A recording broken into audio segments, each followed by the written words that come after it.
Owners can impact sustainability in construction along two different dimensions.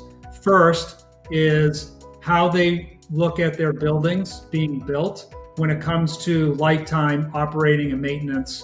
From my perspective, even more importantly, is that you as the owner set the tone for every other person in the supply chain. So if you demand sustainability, you will ultimately change the macroeconomics in the construction industry that will cause the shift into much more sustainable construction techniques, methods, and materials. It's not just about the execution piece, there's also the long-term ownership piece. So when you build a better product, because you're doing it with digital tools and you've eliminated a lot of the human error, the life cycle of that asset gets extended significantly. Asphalt is the #1 recycled material on the planet. That's great, but what if the average road went from 7 years to 10 years or 12 years? Extending the life of it so that you don't have to do as much maintenance on it is also a bigger impact to the sustainability footprint than anything.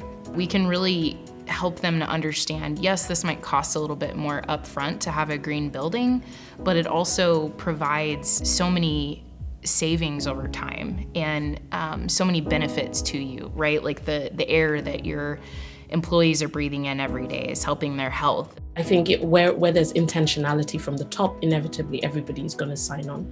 And where those goals are clearly executable, people will do the work to make it happen. Another thing is just empowering your team through training. If they don't have the skills, they can't do it.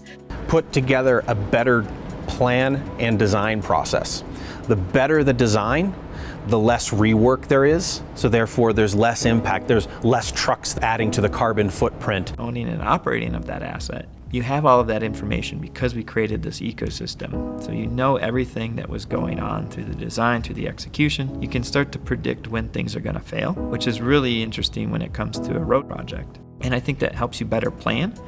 And it helps you manage your resources better. Meaning your maintenance dollars for the owner going forward might be less. It means that the asset's going to last longer, meaning you can do more work with your budget dollars for those owners, especially like for DOTs or road authorities. So much of what a green building is and can do gets lost when we turn it over to the client because their maintenance staff aren't properly educated on how to use it. Say in this room you had daylighting, right?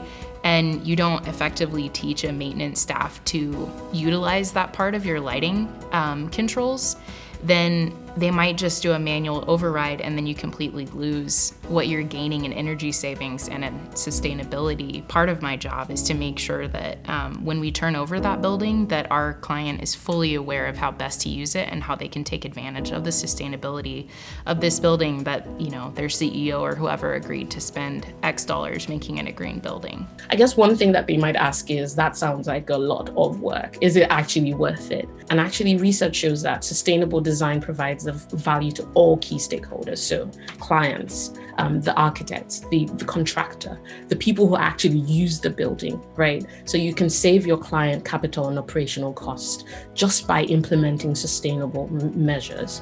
And then you get to realize your idea in all its glory because you're thinking about its performance all the way from the start to the end. Inevitably, everybody benefits, but most importantly, the environment is happier for it because we're wasting less resources and emitting less waste as well.